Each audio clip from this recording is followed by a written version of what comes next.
जय Hind everyone and welcome to Doon officers academy.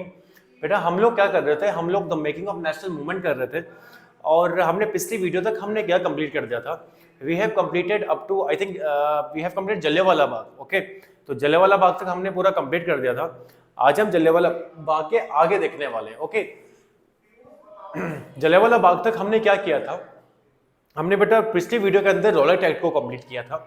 हमने पढ़ा था कि रॉलेट एक्ट के अंदर क्या क्या था, जहां पे किसी भी पर्सन को, किसी भी इंडियन पर्सन को ब्रिटिशर्स क्या कर सकते थे, मैक्सिमम 2 साल के लिए बेटा वो जेल के अंदर उनको बंद कर सकते थे। ठीक है, और इसी के चलते जब आपका रॉलेट एक्ट आया था, उसके अगेंस्ट इंडिया में महात्मा गांधी ने क्या शुरू किया था, रॉलेट सत्याग्रह को शुरू किया था। ठीक है, और हमने ये देखा कि अमृतसर के अंदर क्या हो रहा था कि अमृतसर के अंदर 2 में लीडर्स जो थे आपके अमृतसर के, डॉक्टर सत्यपाल और डॉक्टर सैफुद्दीन किचलू, उन दोनों को अरेस्ट कर दिया जाता है बाय द ब्रिटिशर्स। और इसी वजह से लोग जो है, काफी सारे लोग जो है वो 13 अप्रैल 1919 को जो है वो एक बाग में जिसका नाम था जलियांवाला बाग में इकट्ठा हो जाता है, गैदर हो जाता है और वहां पे पीसफुल तरीके से क्या करते हैं बेटा, एजिटेशन करते हैं, अपनी आवाज उठाते हैं। और उनकी ये वहां पे डिमांड थी कि हमारे दोनों लीडर्स को छोड़ दिया जाए। लेकिन होता क्या है, होता यह है कि there was only exit over there, एक ही एग्जिट था, एक ही एंट्री पॉइंट था वहां पे। और उसके बाद क्या होता है कि वहां पे जनरल डायर अंदर आता है अपनी ट्रूप्स के साथ और उसने ओपन फायर करने का वहां पे ऑर्डर दिया। और इसीलिए काफी सारे लोग, थाउजेंड्स ऑफ पीपल वहां पे क्या हो जाते हैं, उनकी डेथ हो जाती है।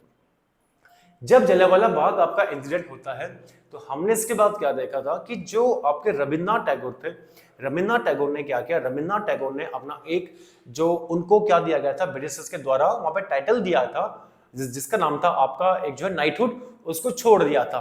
ठीक है, इसके साथ साथ जो शंकरन नायर थे, जो कि उस टाइम पे जो आपके वाइसराय थे, उनके एग्जीक्यूटिव काउंसिल के क्या थे, मेंबर थे, तो उन्होंने भी वहां से उस काउंसिल से क्या दे दिया था, इस्तीफा दे दिया था, रिजाइन वहां से उन्होंने कर दिया था। ठीक है, आज हम उससे आगे देखेंगे। तो जलियांवाला बाग के बाद से हम आज आगे देखने वाले हैं। आज हम पढ़ने वाले हैं बेटा खिलाफत मूवमेंट।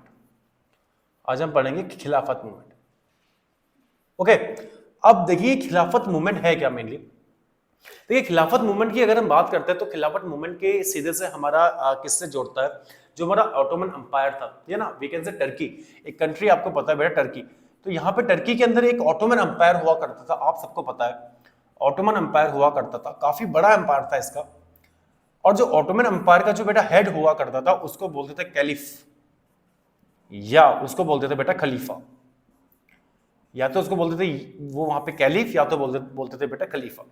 तो होता क्या है, देखिए ध्यान सुनिएगा, जब आपका फर्स्ट वर्ल्ड वॉर होता है, जो कि हमने पढ़ा था 1914 से लेकर 1918 के बीच में, जब आपका फर्स्ट वर्ल्ड वॉर होता है, तो फर्स्ट वर्ल्ड वॉर के टाइम पीरियड में आपके 2 अलग अलग ब्लॉक्स थे, 2 अलग अलग ब्लॉक्स, 2 ग्रुप्स वी कैन से एक दूसरे के अगेंस्ट वहां पे क्या कर रहे थे बेटा, फाइट कर रहे थे।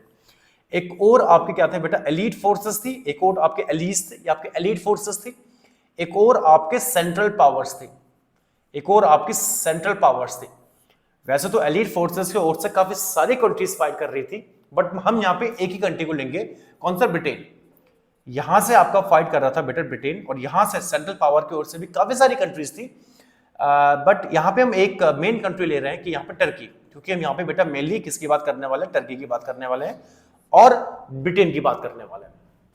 तो एलीट की ओर से फाइट कर रहा है यहाँ पे आपका ब्रिटेन, और सेंट्रल पावर की ओर से था आपका टर्की। वैसे और भी कंट्रीज इनके यहाँ पे काफी सारी कंट्रीज थे इनके साथ, और इनके साथ भी काफी सारे यहाँ पे कंट्रीज थे।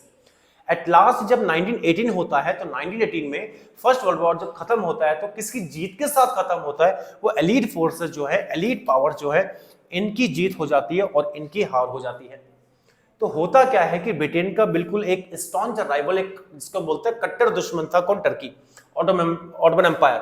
ठीक है, तो होता क्या है कि जब आपका टर्की हार जाता है, ऑटोमन एम्पायर यहाँ पे हार जाता है, तो ब्रिटेन क्या करता है, ब्रिटेन यहाँ पे जो टर्की से एक वी कैन से यहाँ पे एक वादा करता है, एक प्रॉमिस करता है कि जो तुम्हारा हेड है, जो ऑटोमन एम्पायर का जो हेड हुआ करता था, उसको बेटा बोलते थे कैलिफ, या उसको बोलते थे खलीफा। तो ब्रिटेन ने क्या किया बेटा, टर्की से यहाँ पे ये वादा किया था फर्स्ट वर्ल्ड वॉर के ओवर होने के बाद कि हम जो है ये जो तुम्हारा खलीफा है इसकी पावर को खत्म नहीं करेंगे या हम इसकी जो पोस्ट है उसे खत्म नहीं करेंगे। ठीक है, होता क्या था कि जो तुम्हारा कैलिफ हुआ करता था या जो तुम्हारा खलीफा हुआ करता था, ये क्या था, ये पूरे वर्ल्ड के अंदर जितने भी आपके मुस्लिम्स हुआ करते थे ये उनका हेड हुआ करता था, ये उनका रिलीजियस हेड हुआ करता था। जैसे आज के टाइम पे मैं आपको एक एग्जांपल दूं कि जो पोप होता है, पोप है ना, पोप आपको पता है जो कि वेटिकन सिटी में पोप होता है। तो पोप क्या होता है बेटा, पोप वर्ल्ड के पोप क्या होता है, वर्ल्ड के अंदर जितने भी क्रिश्चियंस हैं, मेनली कैथोलिक्स, जो आपके कि वहां पे क्या है, एक बेटा कैथोलिक क्रिश्चियंस है, तो उनके हेड वो लोग किसको मानते हैं, जो वहां पे क्या है पोप होता है उनको मानता है। तो वैसे ही उस टाइम पे वर्ल्ड में जो आपके मुस्लिम्स हुआ करते थे, तो मुस्लिम्स अपना हेड किसको मानते थे, यहाँ पे कैलिफ या जो है खलीफा को मानते थे। ठीक है, और यहाँ जब फर्स्ट वर्ल्ड वॉर ओवर हो जाता है तो ब्रिटेन ने क्या किया, ब्रिटेन ने यहाँ पे टर्की से या खलीफा से ये वहां पे प्रॉमिस किया था कि हम तुम्हारी पावर को खत्म नहीं करेंगे और हम तुम्हारी पोस्ट को भी खत्म नहीं करेंगे, जैसे तुम्हारी पोस्ट है वो तुम्हारी पोस्ट जो है वैसे ही रहेगी और तुम्हारी पावर भी जो है वैसे रहेगी।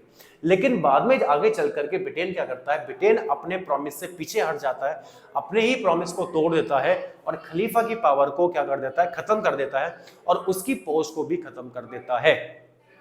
ठीक है, अब जब आपका ये होता है तो अब सिंपल सी बात है, जब यहाँ पे इनको क्या कर दिया, प्रॉमिस कर दिया है, लेकिन अगर आप अपने प्रॉमिस को ठीक से उसको निभा नहीं पा रहे हो, आपने अपने प्रॉमिस को तोड़ दिया है, तो होता क्या है कि पूरे वर्ल्ड के अंदर जितने भी आपके मुस्लिम से वो सब एंग्री हो जाते हैं, गुस्सा हो जाते हैं और उन्होंने एजिटेशन करना शुरू कर दिया कि ब्रिटेन ने तो क्या किया था, ब्रिटेन ने तो खलीफा से मतलब वादा किया था कि हम तुम्हारी पोस्ट या तुम्हारी पावर को बिल्कुल नहीं छीनेंगे, लेकिन ब्रिटेन ने अपने वादे को तोड़ दिया। तो पूरे वर्ल्ड के अंदर जो है हर अलग अलग प्लेसेस में जहां भी आपके मुस्लिम्स थे वहां पे क्या होना शुरू हो गया, वहां पे एक आपका मूवमेंट टाइप के होने वहां पे शुरू हो गए।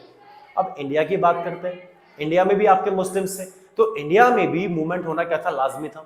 तो इंडिया में जो बेटा एक मूवमेंट शुरू किया जाता है कि ब्रिटेन ने जो इनसे वादा किया था उसको तोड़ दिया और ब्रिटेन ने खलीफा की पावर को क्या कर दिया, खत्म कर दिया, खलीफा की पोस्ट को खत्म कर दिया।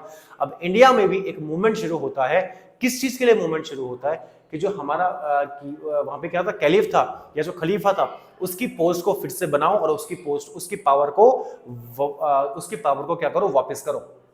ठीक है, तो इंडिया में जो मूवमेंट शुरू होता है उस मूवमेंट को बोला जाता है बेटा आपका खिलाफत मूवमेंट, उस मूवमेंट को खिलाफत मूवमेंट बोला जाता है।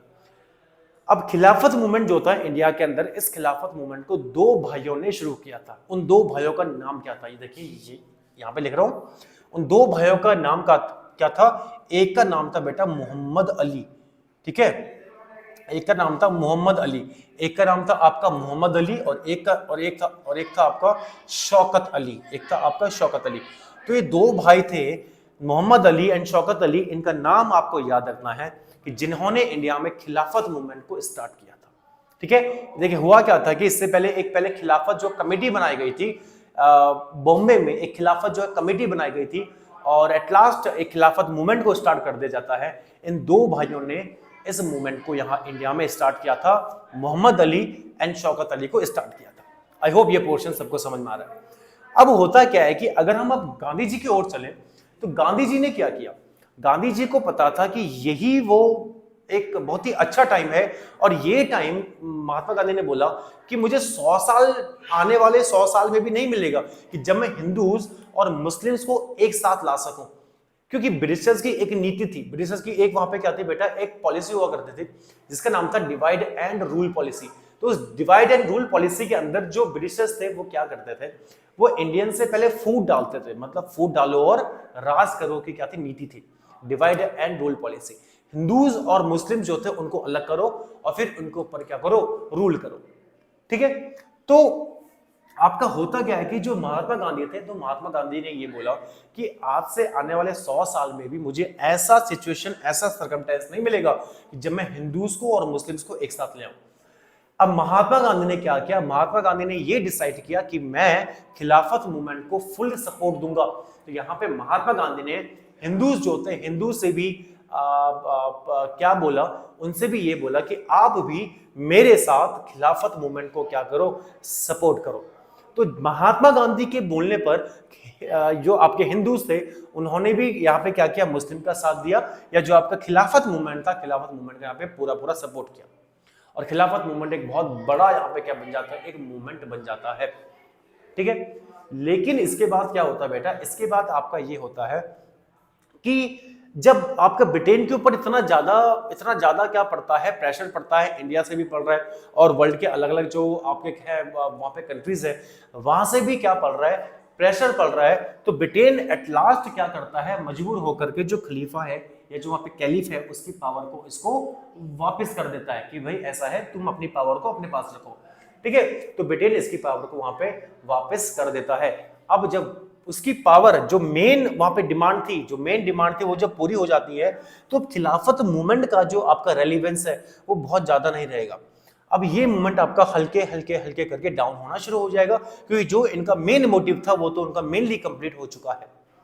लेकिन महात्मा गांधी को यह पता था कि अगर ये मूवमेंट कम होगा तो हिंदूज और जो आपके मुस्लिम थे वो फिर से अलग अलग हो जाएंगे। और महात्मा गांधी ये बिल्कुल नहीं चाहते थे कि हिंदूज और मुस्लिम्स वहां पे अलग हो, वो चाहते थे कि हिंदूज और मुस्लिम्स हमेशा से एक साथ काम करें।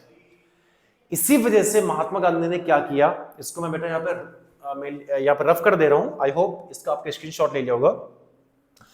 तो जैसा कि मैंने बताया कि महात्मा गांधी चाहते थे कि हिंदूज और मुस्लिम्स जो हैं वो हमेशा से एक साथ रहे। तो इसी वजह से महात्मा गांधी ने क्या किया, महात्मा गांधी ने जो है 1920 के अंदर एक लेटर लिखा उस टाइम के वाइसरॉय को। और उस लेटर में महात्मा गांधी ने तीन डिमांड लिखी, ठीक है, तीन डिमांड्स लिखी, 3 डिमांड्स लिखी। अब वो 3 डिमांड क्या थी, वो 3 डिमांड ये थी, सबसे पहली ये डिमांड थी कि जो तुमने अंडू द इंजस्टिस ठीक है, डन टू पंजाब। जो पंजाब में जो इंजस्टिस हुआ है, अब ये क्या है, अमृतसर जलियांवाला बाग जो हमने पढ़ा है, तो उसके लिए क्या करना है, अंग्रेजों को क्या मांगनी है, माफी मांगनी है, उनको अंडू करना है। तो undo the injustice done to Punjab, कि पंजाब में जो हुआ है, मतलब जलियांवाला बाग में जो हुआ था, जो जनरल डायर ने वहां पे ओपन फायर का ऑर्डर दे दिया था और काफी सारे लोगों की वहां पे डेथ हो गई थी। तो तो महात्मा गांधी ने ये बोला कि सबसे पहली ये क्या डिमांड है कि उसके लिए अंग्रेजों को क्या मांगनी पड़ेगी, माफी मांगनी पड़ेगी।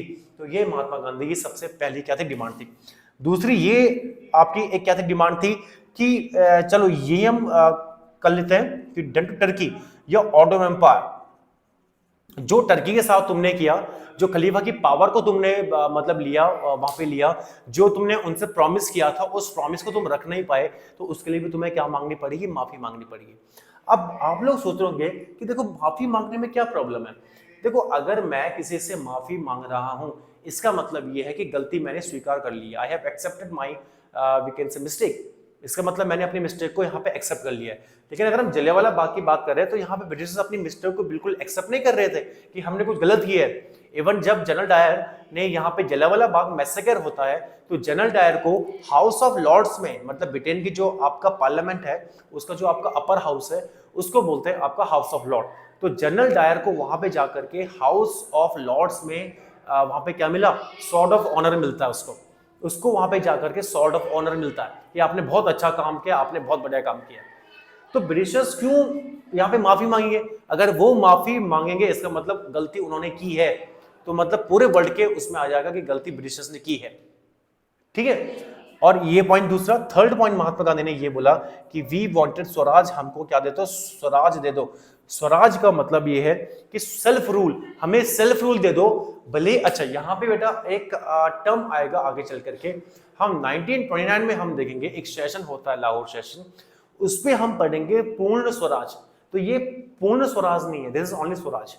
तो स्वराज का मतलब ये है कि सेल्फ रूल, हमें इंडिया में रूल करने दो, मतलब रूल मतलब हमें इंडिया हमें दे दो, बट ओवरऑल हम आपके अंडर ही काम करेंगे, हम लोग इंडियंस ही अपने यहाँ पे क्या करेंगे, रूल करेंगे, यहाँ पे गवर्न करेंगे, लेकिन ओवरऑल जो कंट्रोल होगा, पूरा हेड कंट्रोल होगा, वो किसका होगा, ब्रिटेन का ही होगा। लेकिन महात्मा गांधी को पता था कि मैं ये 3 डिमांड मांग तो रहा हूं, लेकिन इनका सक्सेस होना, इनका एक्सेप्ट होना थोड़ा क्या मुश्किल है। इसीलिए इस लेटर के अंदर महात्मा गांधी ने एक और पॉइंट लास्ट लिख दिया था कि अगर मेरी इन 3 डिमांड को एक्सेप्ट नहीं किया जाता है तो मैं इंडिया के अंदर एक नेशन वाइड मूवमेंट को स्टार्ट करूंगा जिसका नाम होगा नॉन कोऑपरेशन मूवमेंट। और होता यही है कि ये 3 डिमांड को उस टाइम का जो मतलब कहते हैं वाइसराय था या जो आपके ब्रिटिशर्स थे, उन्होंने साफ साफ इनकार कर दिया कि हम तुम्हारी इन डिमांड को एक्सेप्ट नहीं करेंगे। और इसीलिए महात्मा गांधी ने 1920 में ही एक मूवमेंट को शुरू कर दिया जिसका नाम था non cooperation movement. Non cooperation movement का मतलब असहयोग आंदोलन। नॉन कोऑपरेशन मूवमेंट 1920 में महात्मा गांधी क्या कर देते हैं, स्टार्ट कर देते हैं, जिसको हम बोलते हैं असहयोग आंदोलन 1920 में। ठीक है, असहयोग आंदोलन, नॉन कोऑपरेशन मूवमेंट आपका क्या होता है, स्टार्ट होता है। आई होप यहां तक सबको समझ में आ रहा होगा। ठीक है, तो देखिए एकदम से आपका खिलाफत मूवमेंट के बाद एकदम से महात्मा गांधी ने नॉन कोऑपरेशन मूवमेंट को स्टार्ट कर दिया, क्योंकि वो चाहते थे कि हिंदूज और जो आपके मुस्लिम्स हैं वो अलग ना हो, वो एक साथ थे उस टाइम पे जब वहां पे खिलाफत मूवमेंट था, और एक साथ ही रहे। उन्होंने बोला कि मैं एक और मूवमेंट शुरू करूंगा तो हिंदूज और मुस्लिम्स वहां पे एक साथ रहेंगे। तो नॉन कोऑपरेशन मूवमेंट के अंदर भी हिंदू और मुस्लिम्स ने क्या किया, बढ़ चढ़कर हिस्सा लिया। ठीक है, अभी हम देखते हैं कि बेटा कि नॉन कोऑपरेशन मूवमेंट के अंदर क्या क्या हुआ था। आई होप ये खिलाफत मूवमेंट आप सबको समझ में आया आ गया होगा, एंड यू मस्ट हैव इसका screenshot you all have must have taken. तो मैं इसको रिमूव कर देता हूं यहां से। ठीक है, ओके, आगे देखते हैं। नॉन कोऑपरेशन मूवमेंट की यहां पे हम लोग बात कर रहे हैं। देखिए नॉन कोऑपरेशन का मतलब क्या है बेटा। नॉन कोऑपरेशन मतलब हिंदी में से कहते हैं असहयोग आंदोलन। असहयोग आंदोलन मतलब do not cooperate with the Britishers. Britishers के साथ बिल्कुल कोऑपरेशन मत करो, उनके साथ कोई कोऑपरेट ही मत करो। एक बुक लिखी थी 1909 के अंदर महात्मा गांधी की, एक वहां पे क्या थी बुक थी 1909 में, एक उन्होंने एक बुक लिखी थी हिंद स्वराज। हिंद स्वराज महात्मा गांधी ने एक बुक लिखी थी। ठीक है, हिंद स्वराज एक वहां पे क्या लिखी थी, बुक लिखी थी महात्मा गांधी ने। और इस बुक के अंदर महात्मा गांधी ने यह बोला था कि अंग्रेज जो है वो इंडिया में आए हैं किसके कोऑपरेशन से, इंडियंस के कोऑपरेशन से आए हैं। जब हमने उनको कोऑपरेट किया तभी वो इंडिया में आए हैं, और वो इंडिया में राज कर रहे हैं वो भी किसके कोऑपरेशन से, हमारे कोऑपरेशन से। क्योंकि वो लोग तो इतने से हैं और हम लोग इतने से हैं, तब भी वो लोग हमारे ऊपर क्या कर रहे हैं, राज कर रहे हैं। क्योंकि उनको किसका कोऑपरेशन है, हमारा कोऑपरेशन। वो लोग वहां पे क्या बने बैठे हैं, राजा बने बैठे हैं, वो सब अफसर बने बैठे हैं। उनके ऑफिस में कौन काम कर रहा है, वहां पे क्लरिकल झाड़ू कौन मार रहा है, वहां पे हम लोग हैं। स्कूल चल रहे हैं उनके हैं, लेकिन वहां पे कौन काम कर रहा है, टीचर्स कौन है, हम लोग हैं। स्टूडेंट्स कौन है, वहां पे हम लोग पढ़ रहे हैं। वो राजा बने बैठे हैं, उनके अंडर कौन काम कर रहा है, हम काम कर रहे हैं। तो महात्मा गांधी ने बोला if we took back the cooperation from the Britishers they will just dash to the ground just like the pack of cards. ताश की पत्तों की तरह बिखर जाएंगे अगर हम अपना कोऑपरेशन उनसे वापस ले लें। तो महात्मा गांधी ने नॉन कोऑपरेशन मूवमेंट को स्टार्ट किया, और होता आपका यही है कि नॉन कोऑपरेशन मूवमेंट के अंदर आपका होना शुरू होता है। स्टूडेंट्स ने स्कूल्स को छोड़ दिया, स्टूडेंट्स ने दे लेफ्ट स्कूल्स, उन्होंने स्कूल्स छोड़ दिया क्योंकि नॉन कोऑपरेशन था, कोऑपरेट नहीं करना है। महात्मा गांधी ने बोला do not cooperate with the Britishers. तो बच्चों ने स्कूल छोड़ने शुरू कर दिए, वहां पे कॉलेजेस छोड़ने, स्कूल्स या कॉलेजेस छोड़ने शुरू कर दिए। ठीक है, जो आपके क्या थे, टीचर्स थे स्कूल्स में भी, कॉलेजेस में भी, उन्होंने छोड़ना शुरू कर दिया स्कूल्स कॉलेजेस। आपके लॉयर्स, उन्होंने जो है कोर्ट जाना क्या कर दिया, बंद कर दिया। They just boycotted courts. तो सबने अलग अलग जो विकेंस तरीके से वहां पे क्या करना शुरू कर दिया, ब्रिटिशर्स से कोऑपरेशन क्या कर लिया, वहां पे वापस ले लिया। इसके साथ साथ मैं अगर और चीज बताऊं तो आपकी जो भी बाहर से चीजें आ रही थी इंडिया में, जो भी ब्रिटेन के मतलब कपड़े आ रहे थे, जो भी चीजें आ रही थी, हमने उनका बोन फायर यहाँ पे जलाना शुरू कर दिया। ठीक है, bonfire of clothes we can write down, clothes. जो भी बाहर से कपड़े आ रहे थे, जो भी ब्रिटेन से, वहां पे आपका मैनचेस्टर से इंडिया जो भी कपड़े आ रहे थे, जो भी चीज आ रही थी, हमने उनकी वहां पे क्या करना शुरू कर दिया, बोन फायर जलाना शुरू कर दिया, फायर जलानी शुरू कर दी कि भाई हमें नहीं चाहिए। अब ये सारी चीजें होती हैं तो ब्रिटिशर्स की नींव हिल गई थी, ब्रिटिशर की फाउंडेशन यहाँ पे बिल्कुल आपकी हिलनी शुरू हो गई थी। जब ब्रिटिशर की नींव आपकी हिलनी शुरू हो गई थी तो ब्रिटिशर्स को लगने लग गया कि अब हमारा यहाँ से जाना तय हो चुका है, और ये लग चुका था कि हाँ अब इंडिया से जो है ब्रिटिशर्स यहाँ से चले जाएंगे, ठीक है। या जो आपके इलेक्शंस हो रहे थे वहां पे, तो इंडियंस ने वहां पे इलेक्शंस को भी क्या कर दिया, मना कर दिया। भले ही यहाँ पे इलेक्शंस में मोतीलाल नेहरू और महात्मा गांधी के बीच में थोड़ा सा अनबन हो जाती है। मोतीलाल नेहरू जो कि जेएल नेहरू के फादर थे, उनका मानना था कि भले हम और चीजों को वहां पे सब कुछ को मतलब मना कर रहे हैं, इट्स ओके, लेकिन हमें इलेक्शंस को मना बिल्कुल नहीं करना चाहिए, हमें इलेक्शन को फाइट करना चाहिए। हम जब इलेक्शन को फाइट करेंगे तभी हम असेंबली के अंदर जाएंगे, जिसको हम आज टाइम बोलते हैं ना बेटा विधानसभा, तो मतलब provincial we can say assembly. तो उनका मानना है था हमें इलेक्शन में फाइट करना चाहिए, जब हम असेंबली के अंदर जाएंगे तब हम क्या कर सकते हैं, अंदर जाकर के ब्रिटिशर्स की जो क्या पॉलिसीज है, जो हमारे क्या अगेंस्ट पॉलिसीज होती है, हम उनके अगेंस्ट आवाज को उठा सकते हैं। लेकिन महात्मा गांधी ने साफ साफ मना किया, उन्होंने बोला कि नहीं, हमें इलेक्शन को भी क्या करना है, इनको भी हमें बॉयकॉट करना है। तो एट लास्ट यहाँ पे मोतीलाल जो अपने नेहरू थे, वो लोग भी महात्मा गांधी की बात को मान लेते हैं। तो ये तो था आपका नॉन कोऑपरेशन मूवमेंट, इस टाइप से आपका नॉन कोऑपरेशन मूवमेंट यहाँ पे चलता है।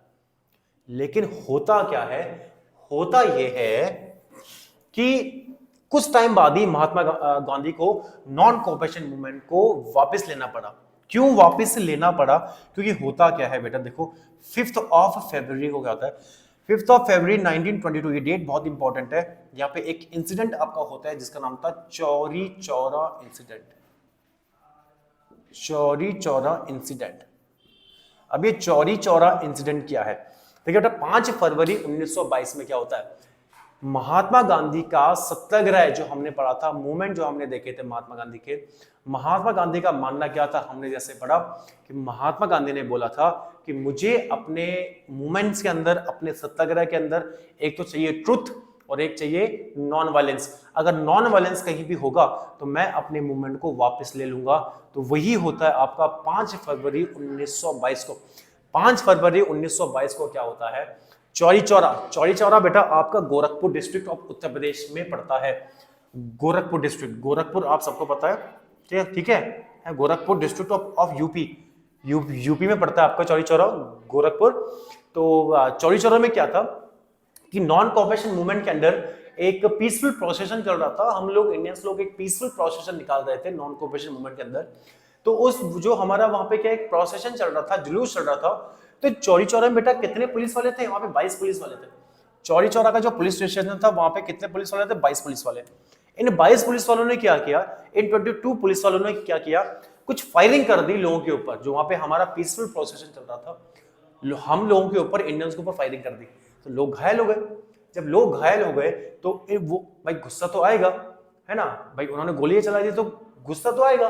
तो लोगों को गुस्सा आया, वो जो पूरी इतना काफी लोग थे एक साथ, उनका प्रोसेशन चल रहा था, पूरा मतलब जुलूस चल रहा था, कुछ लोग घायल हो गए। तो सारे लोगों ने इन 22 पुलिस वालों को पकड़ करके इनके ही जेल में डाला और उस पर आग लगा दी, और ये 22 पुलिस वालों को वहां पे जिंदा जला दिया। आई होप यहां तक सबको समझ आ रहा है, जिंदा इनको वहां पे क्या कर दिया, जला दिया। तो इतना बड़ा वायलेंस हो जाता है आपका चौरी चौरा में, इसलिए इसको चौरी चौरा इंसिडेंट बोला जाता है। और जब महात्मा गांधी को पता लगता है चौरी चौरा हत्याकांड, चौरी चौरा इंसिडेंट हो चुका है, तो 13 फरवरी 1922, 13 फरवरी 1922 को महात्मा गांधी क्या कर देते हैं, नॉन कोऑपरेशन मूवमेंट को बंद कर देते हैं। महात्मा गांधी क्या करते हैं, नॉन कोऑपरेशन मूवमेंट को बंद कर देते हैं। कितने सारे लीडर्स महात्मा गांधी को मनाते हैं कि इसको बंद मत करो, अच्छे खासे हम काफी अच्छा कर रहे हैं, आप इसकी स्क्रीनशॉट ले सकते हैं बेटा, ठीक है ना। हाँ, तो काफी सारे लीडर्स ने महात्मा गांधी को साफ साफ इनकार किया कि हम अच्छा कर रहे हैं, आप इसे बंद मत करो। जैसे कि आपके मोतीलाल नेहरू, ठीक है, जैसा आपका CR दास, वो चाहते थे कि ये आप जो आपके मूवमेंट है वो बिल्कुल बंद ना हो। लेकिन महात्मा गांधी ने बोला कि नहीं, अभी तक इंडियंस ने जो कि नॉन वायलेंस है उसका मतलब अच्छे से नहीं सीखा है, और यहाँ पे इतना बड़ा वायलेंस हो चुका था। तो महात्मा गांधी ने नॉन कोऑपरेशन मूवमेंट को बंद करने के लिए सोच लिया, और एट लास्ट 13 फरवरी 1922 को महात्मा गांधी ने नॉन कोऑपरेशन मूवमेंट को बंद कर दिया। और इसी से गुस्सा होकर के जो इंडियन नेशनल कांग्रेस थी, यहाँ पे कांग्रेस के लोग थे ना सारे, ये सारे कांग्रेस के लोग हैं, तो इसीलिए यहाँ पे कांग्रेस से कुछ लोग बाहर वहां पे निकल जाते हैं, कुछ लोग महात्मा गांधी से गुस्सा होकर के बाहर निकाल जाते हैं और उन्होंने एक अपनी पार्टी को, अपनी खुद की पार्टी को एस्टेब्लिश कर दिया। 1923 में एक पार्टी एस्टेब्लिश हो जाती है जो कि कांग्रेस पार्टी से ही टूट करके बनती है, और उस पार्टी का नाम था बेटा आपका स्वराज पार्टी। उस पार्टी का नाम था आपका स्वराज पार्टी, जो कि किसने बनाई थी आपको पता है? मोतीलाल नेहरू, जो कि जेल नेहरू के फादर थे, एंड चित्तरंजन दास, सीआर दास। चित्तरंजन दास बोलते हैं उनको या उनको सीआर दास बोलते हैं? तो सीआर दास, चित्तरंजन दास, जो कि चाहते थे, मैंने बताया था कि हम लोग इलेक्शन में पार्टिसिपेट करें, लेकिन महात्मा गांधी ने साफ साफ इनकार कर दिया था। तो ये लोग उस टाइम पे मान जाते हैं, लेकिन जैसे ही महात्मा गांधी ने नॉन कोऑपरेशन मूवमेंट को बंद किया तो इन्होंने बोला कि महात्मा गांधी तो अपनी चला रहे हैं, है ना, और हमें तो मूवमेंट अच्छा चल रहा है, इसको चले देना चाहिए। लेकिन मूवमेंट को महात्मा गांधी ने क्या कर दिया था? बंद कर दिया था। इसी वजह से मोतीलाल नेहरू और चित्तरंजन दास गुस्सा होकर के इन्होंने जो कांग्रेस से अपनी एक और पार्टी बना दी, अलग पार्टी बना दी, वहां से टूट करके, तोड़ करके 1923 में अलग पार्टी बना दी जिसका नाम था स्वराज पार्टी। ठीक है, तो आई होप ये क्वेश्चन बेटा आप सबके समझ में आया होगा। ठीक है, तो आप इसके स्क्रीनशॉट ले सकते हैं। तो आज हम इतना करेंगे, स्वराज पार्टी तक आज हमने देखा। इसके बाद न्यू टॉपिक के साथ मिलेंगे न्यू क्लास में। Okay, till then take care, bye bye and जय हिंद।